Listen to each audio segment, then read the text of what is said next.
श्रावण महात्म 18वां पाठ। 18वां अध्याय। श्रावण शुक्ल दशमी तिथि का महात्मा। भगवान शंकर ब्रह्मा पुत्र संत कुमार से बोले, अब मैं तुम्हें श्रावण शुक्ल दशमी तिथि के विषय में बताता हूँ, ध्यान देकर बोलो। श्रावण शुक्ल दशमी का व्रत शुभ आरंभ कर वर्ष के प्रत्येक माह की शुक्ल पक्ष की दशमी तिथि को व्रत रखना चाहिए। इस प्रकार अगले श्रावण शुक्ल दशमी को इसका उद्यापन करना चाहिए।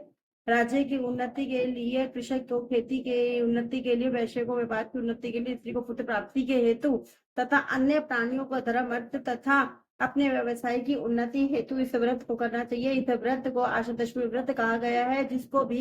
जिसको भी किसी प्रकार का दुख हो तो उसके निवारण के लिए श्रावण शुक्ल दशमी की रात को स्नान कर व्रत का शुभारंभ करे। रात को 10 दिशाओं को फूल, पल्लव, चंदन या जौ के आटे द्वारा अपने घर के चौके को अंकित करके वाहन सहित स्त्री चिन्ह द्वारा चिन्हित करके घी से तैयार किया हुआ नैवेद्य देकर अलग अलग दीपक देना चाहिए। इसके बाद ऋतु के फल देकर अपने मनोरथ को इस प्रकार स्पष्ट करना चाहिए, मेरी आशा पूर्ण हो, मेरा मनोरथ पूर्ण हो, मेरा कल्याण हो। इस प्रकार प्रति मास निरंतर व्रत करना चाहिए और ब्राह्मणों को दक्षिणा देनी चाहिए। वर्ष की समाप्ति पर इसका उद्यापन करना चाहिए।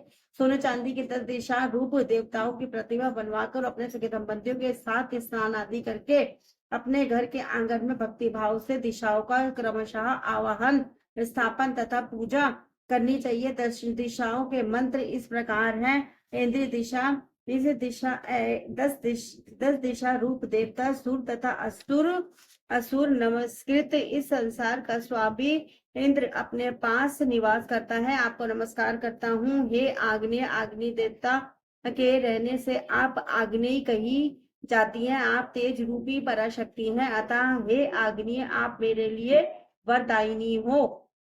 हे यामे धर्मराज, आपके सहारे इस सारे संसार को चलाते हैं, इसीलिए आपको संयमनी कहते हैं। हे संयमनी, आप मेरे लिए उत्तम कार्य प्रदान कराने वाली हैं। हे आशे, हाथों में खड्ग लिए अत्यंत विकराल रूप मृत्युदेव निषत्य स्थान वे आपके पास निवास करते हैं, अतः आप निषत्य रूपा आप मेरी आशाओं को पूर्ण करे। हे वारुणी, हे वारुणी, भुवन के आधार तथा जल जंतु के अधिपति वरुण देव का निवास आप में है। हे वारुणी, आप मेरे और धर्म के कार्य के लिए तत्पर हो। हे वायव्य, संसार के आदिकारक प्राण रूप वायु रूप से आप प्रतिष्ठित हैं, इसलिए आप मेरे आंगन में प्रतिदिन शांति बनाए रखें। हे कौबेरी, आप उत्तर दिशा में निवास करती हैं, कुबेर देव का निवास आप में है, इसीलिए आप मेरे मनोरथों को पूर्ण करें। हे ऐशा नहीं, आप जगदीश शंभु से अलंकृत हैं। हे देवी, मेरे मनवांछित कार्यों को परिपूर्ण करें। आपको नमस्कार है। सारे विश्व के ऊपर निवास करने वाली सदैव कल्याण दात्री, सनक नंदन, सनातन और सनत कुमार आदि मुनियों के साथ रहने वाली आप सदा मेरी रक्षा करें।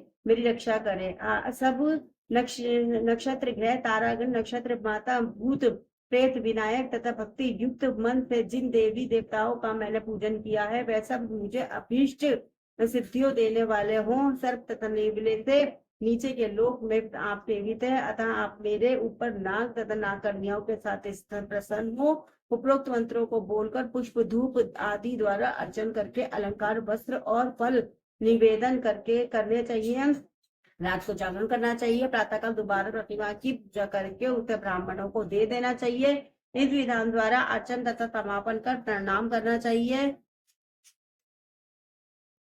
फिर मित्रों तथा बंधु बांधवों सहित भोजन करना चाहिए। इस प्रकार आदि जो दशमी का व्रत करता है उसकी सब इच्छाएं पूरी होती है। यह सनातन व्रत विशेष रूप से स्त्रियों के लिए है। यह व्रत धन, यश, दीर्घायु तथा सब इच्छाओं को पूर्ण करने वाला है। तीनों लोकों में इस व्रत के तुल्य और दूसरा कोई व्रत नहीं है। यह व्रत मोक्ष प्रदान करने वाला है।